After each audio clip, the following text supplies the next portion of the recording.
वसीयत में धोखा। जब बेटे ने मां को बेघर कर दिया। यह कहानी एक मां और बेटे के रिश्ते पर आधारित है। एक ऐसा रिश्ता जिसे समय, संघर्ष और स्वार्थ ने कभी न कभी अपने जाल में उलझा दिया। यह कहानी है शांति देवी की, जो एक समय में अपने बेटे रमेश की आंखों की चमक हुआ करती थी। वह दिन और रात केवल अपने बेटे की खुशी के लिए जीती थी। उसे हर ख्वाहिश पूरी करने के लिए काम करती, उसकी जिंदगी में कोई कमी नहीं होने देती। पर जब वक्त ने अपना रुख बदला, शांति देवी को यह महसूस हुआ कि उनके लिए उनका बेटा अब सिर्फ एक नाम नहीं रहा, बल्कि एक सख्त और संवेदनहीन इंसान बन गया है। शांति देवी एक साधारण, ममतामयी महिला थी, जो अपने बेटे के हर कदम पर उसका साथ देने के लिए हमेशा तैयार रहती थी। रमेश का बचपन उनकी आंखों के सामने था। वह उसे साइकिल सिखाती, उसके स्कूल में जाती, उसकी हर छोटी खुशी में भागीदार होती। लेकिन जैसे जैसे वह बड़ा हुआ, शांति देवी की जिंदगी में एक खालीपन आने लगा। रमेश अब बहुत व्यस्त रहने लगा था। उसकी दुनिया में अपनी नौकरी, अपनी पत्नी सुनीता और अब अपने बच्चों के अलावा कोई जगह नहीं थी। वह अपनी मां से मिलने के लिए वक्त नहीं निकालता था, जबकि शांति देवी के लिए हर एक पल, हर एक लम्हा अपनी संतानों के साथ बिताना बहुत मायने रखता था। एक दिन रमेश और सुनीता ने शांति देवी से कहा, मां, हम दोनों 1 महीने के लिए विदेश घूमने जा रहे हैं। तुम्हें अकेले घर में रहने में कोई परेशानी तो नहीं होगी, है ना? शांति देवी ने हल्का सा मुस्कुराया, यह सोचते हुए कि यह भी एक छोटा सा समय है और शायद उन्हें फिर से उनका परिवार मिल जाएगा। लेकिन उनके अंदर एक अनकहा डर था। डर इस बात का कि कहीं उनका बेटा अब उन्हें अपने जीवन से बाहर न कर दे। 1 महीने का तो वक्त था, शांति देवी ने सोचा, पर यह महीना कब बढ़ते बढ़ते 3 महीने में बदल गया, उन्हें यह आभास तक नहीं हुआ। रमेश और सुनीता ने बहाने बनाना शुरू कर दिए थे। एक दिन रमेश ने फोन पर कहा, मां, घर की दीवारों में सीलन आ गई है। हम तो तुमसे मिलने आना चाहते थे, लेकिन दीवारों का काम अभी पूरा नहीं हो पाया है। तुम हमें 1 और महीना दे दो और फिर हम तुम्हें घर लेकर आएंगे। शांति देवी ने फोन पर थोड़ा इनकार किया, पर फिर चुप हो गई। क्या वह सच में अपने बेटे की मदद की उम्मीद करती थी? यह सवाल उन्हें खुद से पूछा था, लेकिन हर बार दिल ने जवाब दिया था, हां, वह बेटा कभी नहीं भूल सकता। जैसे जैसे महीना और फिर महीने गुजरते गए, शांति देवी को यह एहसास होने लगा कि शायद वे अब सिर्फ एक बोझ बन गई हैं। लेकिन उनका दिल यह मानने को तैयार नहीं था। वह दिन में और रात को दोनों ही वक्त आश्रम में ही बैठी रहती, हमेशा बेटे की आवाज का इंतजार करती। पर उनके आसपास जितनी भी महिलाएं थीं, उन सब ने उन्हें एक सख्त हकीकत बता दी थी, शांति बहन, तुम खुद को धोखा मत दो, ये सब सिर्फ बहाने हैं। तुम्हें यहीं छोड़ने के बाद वे वापस कभी तुम्हें लेने नहीं आएंगे। यह बातें शांति देवी के दिल में चुपके से घर करने लगीं। कभी वह खुद को समझाती, रमेश ऐसा नहीं कर सकता, वह मुझे भूल नहीं सकता। लेकिन एक दिन यह भ्रम टूट गया। एक सुबह शांति देवी ने यह महसूस किया कि अब उनके बेटे के पास उनके लिए कोई जगह नहीं थी। क्या मैं सच में उनकी जिंदगी का हिस्सा हूं? यह सवाल हर दिन उनके दिल में गूंजता था। क्या वह दिन आएगा जब मैं वापस घर जाऊं, अपने बेटे के पास, अपनी बहू और पोते के पास? शांति देवी ने हर रविवार सुबह यही सोचा था, लेकिन फिर भी कोई गाड़ी नहीं आती थी जो उन्हें उनके घर ले जाए। रमेश और सुनीता की तरफ से एक और बहाना आ जाता। उनके बेटे की तरफ से कोई जवाब नहीं आता, सिवाय वादों के। फिर एक दिन शांति देवी को रमेश का फोन आया, मां, हमें तुम्हारी संपत्ति के बारे में बात करनी है। हमें तुम्हारी वसीयत चाहिए ताकि हम आगे इसे संभाल सकें। यह सुनकर शांति देवी के चेहरे पर एक अजीब सी खामोशी आ गई। क्या यह वही बेटा था जिसने कभी उन्हें अपनी जिंदगी का हिस्सा माना था? क्या यह वही बेटा था जिसने कभी उन्हें इस हद तक प्यार किया था कि उसने अपनी सारी खुशियों में उन्हें शामिल किया था? अब वह संपत्ति के बारे में सोच रहा था और उनकी जिंदगी की कोई अहमियत नहीं थी। शांति देवी की आत्मा अब टुकड़ों में बिखर चुकी थी। वे धीरे धीरे समझने लगी थीं कि उनके बेटे रमेश और बहू सुनीता ने उनके साथ जो किया, वह सिर्फ एक धोखा नहीं था, बल्कि एक खौफनाक सच्चाई थी। वह अपनी पूरी जिंदगी अपने बच्चों के लिए समर्पित कर चुकी थीं, पर अब उन्हें महसूस हो रहा था कि उनकी जिंदगी में कोई जगह नहीं थी। वह अब बस एक अनुपयोगी वस्तु बन चुकी थी, जो किसी काम की नहीं रह गई थी।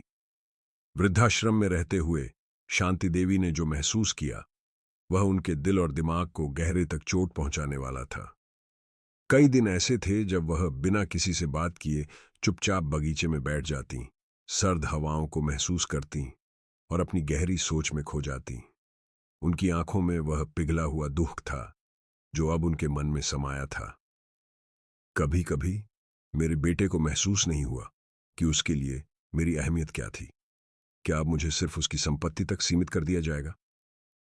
यह सवाल उनके दिल में लगातार गूंज रहा था। पर जब वह अपने अंदर झांकती तो यही पाया कि उनके पास अब कोई और रास्ता नहीं था। एक दिन उनका मन टूटने के कगार पर था और फिर उस घड़ी ने शांति देवी को यह एहसास दिलाया कि अगर वह अब खुद को धोखा देती रहीं तो शायद उनका दिल हमेशा के लिए टूट जाएगा। रमेश और सुनीता ने न सिर्फ उन्हें ठुकराया था, बल्कि उन्होंने उनकी जिंदगी का हक भी छीन लिया था। अब उनका समय आ चुका था। शांति देवी ने तय किया कि वह अपनी सच्चाई को दुनिया के सामने लाएंगी और वह अपने अस्तित्व को एक नया रूप देंगी। रात के समय जब शांति देवी अकेले अपने कमरे में बैठी थीं, उनके मन में एक विचार आया, क्या मैं सच में अपना सम्मान खो चुकी हूं? और फिर उनके मन में यह ख्याल आया कि एक बार फिर अगर वह अपने बेटे के पास जाती तो शायद वह उनका अपमान और ज्यादा बढ़ा देगा। लेकिन आज वह फिर एक कदम उठाने के लिए तैयार थीं। उनकी आंखों में एक नई आग थी, एक नया साहस था, और यह साहस उन्हें उनके बेटे से खुद को अलग करने के लिए मिला था।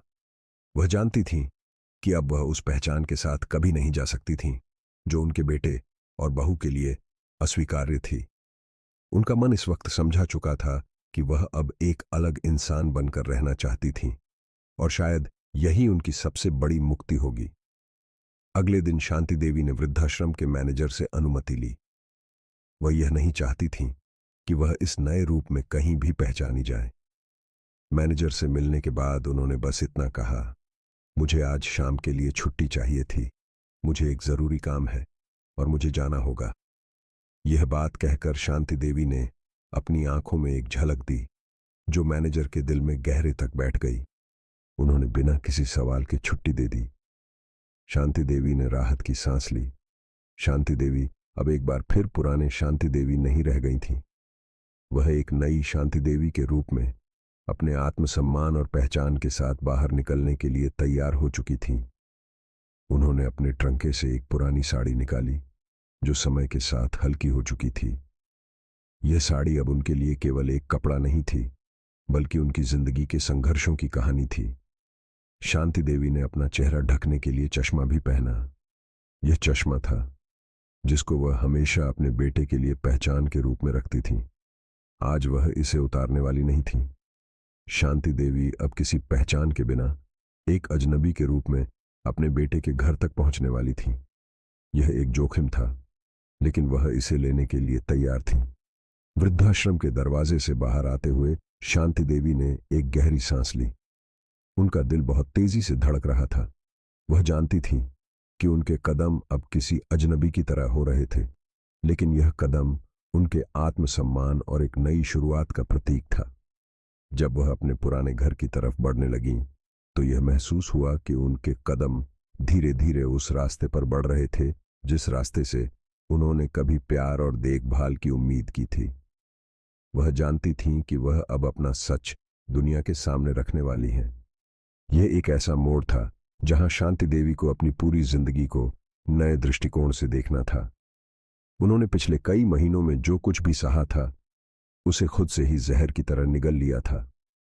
अब उनके मन में केवल एक ही सवाल था, क्या मैं फिर से वही शांति देवी बन सकती हूं जो अपने बेटे के साथ घर में खुश थी, या मुझे पूरी तरह से बदलकर अपनी पहचान की एक नई शुरुआत करनी होगी? उसने अपना पुराना चश्मा पहना और उस साड़ी को लपेटते हुए अपनी तस्वीर को आईने में देखा।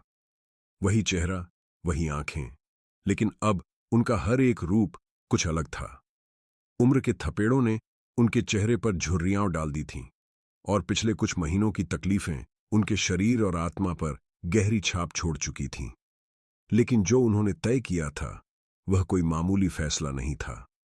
आज वह एक नई पहचान लेकर अपने बेटे के घर जा रही थीं। एक पहचान जिसे शायद वह पहचान भी न पाएं, क्योंकि वह अपनी मां के रूप में नहीं बल्कि एक अजनबी के रूप में जाएंगी। हर कदम जो वह बढ़ा रही थीं, वह जैसे एक नई दुनिया में कदम रखने जैसा था। शांति देवी का दिल अब दुविधा में नहीं था। यह तय था कि वह अब अपने बेटे के घर सिर्फ एक काम वाली बाई के रूप में जाएंगी, क्योंकि वह जानती थीं कि अगर वह अपनी पहचान के साथ जाती तो शायद उनका अपमान और भी बढ़ जाता। वृद्धाश्रम से निकलते वक्त शांति देवी का दिल तेजी से धड़क रहा था। वह सोच रही थीं, क्या मुझे अब सच में इस सब को सहना चाहिए? क्या मैं अब भी वही पुरानी शांति देवी हूं? पर जवाब भी यही था कि उनके पास अब कोई और रास्ता नहीं था। उन्होंने अपने कदमों को और तेज कर दिया। एक नए उद्देश्य के साथ वह अपने बेटे के घर की ओर बढ़ रही थीं, लेकिन दिल में उनके भीतर एक ऐसा संघर्ष था जो कभी खत्म होने वाला नहीं था। वृद्धाश्रम से बाहर निकलकर शांति देवी ने अपनी पुरानी गलियों में कदम रखा। यह वही गली थी जहां रमेश को उसने पहली बार साइकिल चलाना सिखाया था। वही हलवाई की दुकान थी जहां रमेश जलेबियां खाने की जिद करता था। वह हर मोड़, हर दुकान और हर घर को याद कर रही थीं, जैसे किसी भूली हुई कहानी की तरह। उनके दिल में यह सवाल था, क्या वह कभी अपने बेटे से प्यार पा सकेंगी? लेकिन इस सवाल का जवाब अब सिर्फ समय ही दे सकता था। वह अब अपने घर की ओर बढ़ रही थीं, उस घर की ओर जिसे उन्होंने अपने खून पसीने से सजाया था। घर में रंग बिरंगे गुब्बारे लगे थे, दीवारों पर झूले थे और घर के बाहर वह पीपल का पेड़ भी खड़ा था जिसके नीचे वह कभी अपनी सहेलियों के साथ बैठकर बातें करती थीं। वह घर जो कभी उनके लिए खुशी का स्रोत हुआ करता था, अब एक दर्द की मूरत बन चुका था। उनके मन में कई सवाल थे। क्या उनका बेटा उन्हें पहचान पाएगा? क्या वह आज भी उन्हें उसी प्यार और सम्मान से देखेगा जैसा पहले देखा करता था? या फिर वह उसे एक काम वाली बाई की तरह देखेगा जिसका कोई अस्तित्व नहीं था? शांति देवी घर के पास आकर रुक गईं। उनका दिल अब भारी हो चुका था। घर के बाहर लगे गुब्बारों और झालरों को देखकर वह अतीत के उन खूबसूरत दिनों को याद कर रही थीं, लेकिन एक अजनबी रूप में उनका मन अब पुराने घर के दरवाजे से अंदर जाने का साहस नहीं जुटा पा रहा था। तभी उन्होंने देखा कि ललिता, जो घर की काम वाली बाई थी, दरवाजे पर खड़ी थी। वह घंटी बजाने जा रही थी। शांति देवी के कदम खुद ब खुद पेड़ के पीछे छिप गए। वह चुपचाप ललिता की बातचीत सुनने लगी। ललिता ने दरवाजे पर खड़ी होकर सुनीता से कहा, मेम साहब, आज मुझे छुट्टी चाहिए थी। मुझे किसी जरूरी काम से गांव जाना पड़ रहा है। सुनीता का चेहरा तमतमाया हुआ था। तुझे आज ही सारे जरूरी काम याद आ रहे हैं? घर पर ढेर सारे मेहमान आने वाले हैं और तू छुट्टी मांग रही है? ललिता ने मिन्नत करते हुए कहा, मेम साहब, जाना बहुत जरूरी है। अगर आप चाहते हैं तो आप किसी और को भेज सकती हैं। क्या मैं किसी और को भेज दूं? सुनीता ने गुस्से में कहा, अगर तू नहीं आ सकती तो अपनी सास को भेज दे, लेकिन काम तो हो ही जाना चाहिए। शांति देवी ने चुपचाप यह सब सुना। वह जो सोच रही थी वह सही था। घर में अब एक बाई की जगह खाली थी, लेकिन उनकी अपनी पहचान के लिए उन्हें अपना गर्व खोने की कीमत चुकानी पड़ रही थी। उनका मन भरा हुआ था और एक पल के लिए वह लौट जाने के बारे में सोचने लगी, लेकिन फिर उन्होंने अपनी ममता की ताकत को महसूस किया। रोहन, उनका पोता, उनकी आंखों के सामने आया। उस प्यारे बच्चे को सिर्फ एक बार देखे बिना वह नहीं रह सकती थी। आखिरकार शांति देवी ने तय किया कि उन्हें यह मौका स्वीकार करना होगा। वह बिना किसी हिचकिचाहट के पेड़ के पीछे से बाहर आईं। उनके कदम आत्मविश्वास से भरे हुए थे और उन्होंने दरवाजे पर घंटी बजा दी। दरवाजा खटखटाया और सुनीता ने दरवाजा खोला। सुनीता ने झुकी हुई नजर से शांति देवी को देखा और उसकी नजरों में राहत की चमक आई। उसे लगा कि ललिता ने अपनी सांस को भेज दिया है। वह बिना किसी सोच विचार के शांति देवी का हाथ पकड़कर उन्हें अंदर ले आई। शांति देवी ने दरवाजे के अंदर कदम रखा और हर एक कदम उनके अंदर एक गहरी लहर सी पैदा कर रहा था। इस घर में कभी उनका राज हुआ करता था। यही वह घर था जिसे उन्होंने कभी अपने बच्चों के लिए समर्पित किया था। उनके हाथों में वह सारा प्यार और देखभाल थी जिसे उन्होंने अपनी जिंदगी के हर पल में सहेजा था। लेकिन आज वह खुद को अजनबी की तरह महसूस कर रही थीं।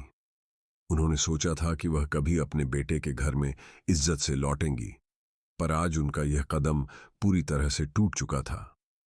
घर के अंदर कदम रखते ही शांति देवी ने सुनीता को रसोई में देखा और ललिता को बर्तन धोते हुए। सुनीता ने उन्हें नजरअंदाज करते हुए बस यही कहा, सुनो, सारे बर्तन धो दो और जल्दी से काम खत्म करो। मेहमान आ रहे हैं और हमें बहुत सारे काम हैं। शांति देवी ने एक पल के लिए सुनीता को देखा, फिर चुपचाप रसोई में चली गईं। वह समझ रही थीं कि यह घर अब उनका नहीं था, लेकिन उनका ध्यान सिर्फ एक पर था, रोहन, उनका पोता। वह जानती थीं कि आज अगर वह रोहन से मिलने का मौका नहीं लेंगी तो यह पल शायद फिर कभी ना आएगा। अचानक एक बच्चा, रोहन, दौड़ता हुआ बाहर आया। वह 5 साल का था और उसकी प्यारी शेरवानी में वह किसी राजकुमार जैसा लग रहा था। उसकी आंखों में मासूमियत थी और उसकी हंसी हर कोने को रोशन कर रही थी। शांति देवी की आंखों में आंसू आ गए। वह चुपचाप अपनी जगह खड़ी हो गईं, उसे देखती रहीं।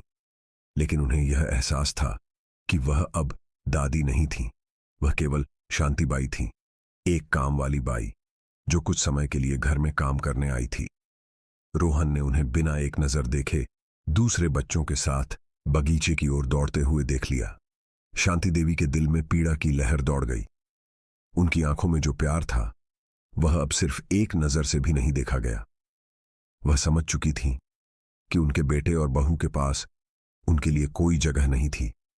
यह लम्हा, वह लम्हा जो उन्होंने 1 साल से ख्वाबों में देखा था, अब एक सच्चाई बन चुका था। शांति देवी ने अपनी आंखें पोंछीं और खुद को संभालते हुए काम करना शुरू किया। वह बर्तन धोने लगीं, जैसे उन्होंने कभी अपने परिवार के लिए किया था। लेकिन इस बार उनके हाथों में जितना पानी था उतना ही उनका दिल भी बह रहा था। दिन की हलचल में रमेश भी घर लौट आया। वह फोन पर किसी दोस्त से बात कर रहा था। उसकी आवाज में वही ठंडक और आत्मसंतुष्टि थी जैसा वह हमेशा दिखाता था। जब उसकी नजर शांति देवी पर पड़ी जो बर्तन धो रही थी, तो एक पल के लिए उसे कुछ अजीब सा महसूस हुआ। वह थोड़ी देर रुका और देखा कि उसकी मां, जो कभी घर की इज्जत हुआ करती थी, आज सिर्फ एक काम वाली बाई बनकर खड़ी है। उसकी आंखों में एक अजनबी सा अपनापन महसूस हुआ, लेकिन उसने अपनी भावना को झटकते हुए सोच लिया कि शायद यह सिर्फ उसका भ्रम था। रमेश ने फिर अपने दोस्त से कहा, हां, शाम को जरूर आना, और हां, भाभी और बच्चों को लेकर आना, नहीं तो मैं नाराज हो जाऊंगा, और हंसते हुए अंदर चला गया। शांति देवी ने यह सब सुना और वह यह महसूस कर रही थीं कि उनका बेटा अब उन्हें पहचान भी नहीं पा रहा था। यह वही बेटा था जिसके लिए उन्होंने अपना जीवन समर्पित किया था, और अब वह अपनी मां को काम वाली बाई समझ रहा था। शांति देवी की आंखों में आंसू थे, लेकिन उन्होंने उन्हें पल्लू से पोंछ लिया और अपने आंसुओं को अपने भीतर समेट लिया। वह जानती थीं कि अब वह क्या करें। शाम का समय आया। घर में मेहमान आ गए और रमेश ने अपने दोस्तों और रिश्तेदारों को स्वागत किया। हर जगह खुशियों की गूंज थी और केक कट रहा था। यह सब शांति देवी के लिए जैसे एक दूर का सपना था। वह दूर खड़ी इन खुशियों को देख रही थीं, लेकिन उनका दिल भारी था। तभी रमेश की आंटी कमला जी ने पूछ लिया, रमेश बेटा, सब तो हैं, लेकिन तुम्हारी मां कहां है? उसकी कमी इस उत्सव में साफ महसूस हो रही है। यह सवाल एक तीर की तरह लगा। सभी ने एक पल के लिए चुप होकर रमेश को देखा। और सुनीता के चेहरों पर घबराहट थी। दोनों एक दूसरे को देखकर हल्की सी मुस्कान बनाने की कोशिश कर रहे थे। सुनीता ने झूठ बोलते हुए कहा, क्या बताएं कमला आंटी, मांझी तो तीर्थ यात्रा पर गई हैं। उनकी बरसों से इच्छा थी चारों धाम करने की। हम तो कह रहे थे कि बाद में चली जाइए, लेकिन वह नहीं मानी। रमेश ने तुरंत बात को आगे बढ़ाया, हाँ आंटी, हमने तो बहुत मना किया कि इस उम्र में इतना कष्ट क्यों उठा रही हैं, लेकिन वह कहने लगी, बेटा, तुम लोगों के लिए अपनी सारी उम्र खपा दी, अब थोड़ा पुण्य भी कमा लूं। यह झूठ शांति देवी के दिल में चुभा। उनकी आत्मा से आवाज आई, क्या रमेश सच में मुझे इस हद तक भूल चुका है? उनके हाथों से बर्तन की ट्रे गिर गई और कांच के गिलास फर्श पर बिखर गए। शांति देवी की आंखों से आंसू बहने लगे और उन्होंने धीरे से कहा, मैं तीर्थ यात्रा पर नहीं, वृद्धाश्रम चली गई थी। मेरे बच्चों ने मुझे वहां रहने के लिए कहा था, लेकिन बाद में कभी लेने नहीं आए। इस पल में रमेश और सुनीता के चेहरे सफेद पड़ गए। ये झूठ अब ढका नहीं जा सकता था। शांति देवी ने एक नजर अपने बेटे पर डाली और फिर उन्होंने अपनी आंखें रोहन की ओर घुमा दी। रोहन, जो अपने दोस्तों के साथ खुश था, एक पल के लिए अपनी दादी को देखता है। शांति देवी ने उसे अपनी छाती से लगा लिया। यह आलिंगन सिर्फ एक प्यार नहीं था, बल्कि 1 साल की तड़प का समापन था। शांति देवी ने अपनी बाहों में अपने पोते को कसकर थाम लिया। यह आलिंगन सिर्फ एक स्नेह का प्रतीक नहीं था, बल्कि उन सभी खोए हुए सालों का दर्द था जो उन्हें बिना देखे, बिना समझे अकेले जीने पड़े थे। वह अपने पोते की छोटी कोमल बाहों में वो सारी ममता पा रही थी जो उनकी उम्र भर की तड़प थी। उसकी मासूमियत और प्यार ने शांति देवी के टूटे हुए दिल को जैसे जरा सा आराम दिया। रोहन, जो पहले कुछ नहीं समझ रहा था, अब धीरे धीरे अपनी दादी की गर्माहट और आंसुओं को महसूस कर रहा था। वह थोड़ा सा डरते हुए अपने दादी के गले में अपनी छोटी सी बाहें डालकर चुपचाप खड़ा हो गया। शांति देवी के दिल में एक पुरानी यादें फिर से ताजा हो आईं, जब रमेश भी इसी तरह उनसे लिपटकर उनके प्यार में खो जाता था। वह यादें अब उनकी आंखों में आंसू बनकर गिर रही थीं। इस पूरे दृश्य ने उस घर में मौजूद सभी को चौंका दिया था। कमला आंटी, जो सब कुछ देख रही थीं, अब भी इस सत्य को हजम नहीं कर पा रही थीं। रमेश और सुनीता के चेहरों पर अब जो शर्मिंदगी थी, वह उनके जीवन में पहली बार महसूस हो रही थी। यह सब कुछ अचानक हुआ था और इसने सभी को ठहरने पर मजबूर कर दिया। तुमने अपनी मां के साथ नहीं, बल्कि इंसानियत के साथ धोखा किया है, कमला आंटी ने गहरी आवाज में कहा। उनका यह बयान पूरी महफिल में गूंज गया। शांति देवी ने एक पल के लिए रमेश को देखा। उनका दिल अब नफरत से नहीं, बल्कि उदासी से भरा था। उनके अंदर गुस्सा नहीं था, लेकिन एक गहरी निराशा थी कि उनका बेटा, जिसे उन्होंने अपनी पूरी जिंदगी दी, आज उसे पहचानने में भी असमर्थ था। लेकिन इस दर्द के साथ शांति देवी को अब अपने दिल में शांति मिल रही थी। वह समझ चुकी थीं कि अब उनका समय और उनकी जगह कहीं और है। उन्होंने आखिरी बार अपने बेटे और बहू को देखा। मेरे जाने से तुम्हारा जीवन बदल जाएगा, लेकिन तुम्हारे बिना भी मेरी जिंदगी को अब नई दिशा मिलेगी। ये शब्द उनके मुंह से बाहर निकले और उनके दिल की गहरी सच्चाई को दुनिया के सामने लाए। ये पल सिर्फ उनके लिए नहीं, बल्कि उन सभी के लिए था जो अपने परिवार से उम्मीदें रखते हैं, लेकिन कभी-कभी परिवार भी हमारी उम्मीदों को तोड़ देता है। शांति देवी ने एक बार फिर रोहन की ओर देखा। उसकी आंखों में अब वही प्यार था जो उन्होंने 1 साल पहले महसूस किया था। शांति देवी ने उसे अपनी बाहों में कसकर लिया और फिर धीरे धीरे उठते हुए कहा, मुझे अब घर लौटना है रोहन। मुझे नहीं पता क्या होगा, लेकिन अब मैं अकेली नहीं हूं। मुझे खुद से प्यार करना सीखा है। फिर शांति देवी ने अपने बेटे और बहू को एक अंतिम नजर डाली। उनकी आंखों में न कोई गुस्सा था, न नफरत, बस एक गहरी उदासी थी जो इस पूरे घटनाक्रम का गहरा असर थी। वह जानती थीं कि उनके लिए अब उस घर में कोई जगह नहीं थी, लेकिन वह जानती थीं कि उन्हें अब खुद के लिए एक रास्ता बनाना था। शांति देवी ने धीरे धीरे कदम बढ़ाए और बिना किसी भाव के घर से बाहर निकल गईं। रमेश और सुनीता ने अब सिर झुका लिया। वे यह समझने लगे थे कि आज का दिन उनके लिए एक ज्वाला जैसा था, जिसने उनकी झूठी छवि और आत्ममुग्धता को उड़ा दिया था। उन्हें अब यह महसूस हुआ कि जीवन में सबसे महत्वपूर्ण चीज प्यार और सच्चाई होती है, जो हमेशा परिवार और रिश्तों में शांति देवी के कदम अब आत्मविश्वास से भरे हुए थे। उनका दिल अब हल्का था, क्योंकि उन्होंने अपनी पहचान, अपना आत्मसम्मान और अपने बच्चों के प्यार के लिए अपना दिल खोला था। उनकी यह यात्रा अब खत्म हो चुकी थी, लेकिन उनके जीवन में एक नई शुरुआत का समय था। वह जानते थे कि वृद्धाश्रम लौटने के बाद वह अकेली नहीं रहेंगी। शांति देवी ने फिर से जीवन में नया उद्देश्य पाया था।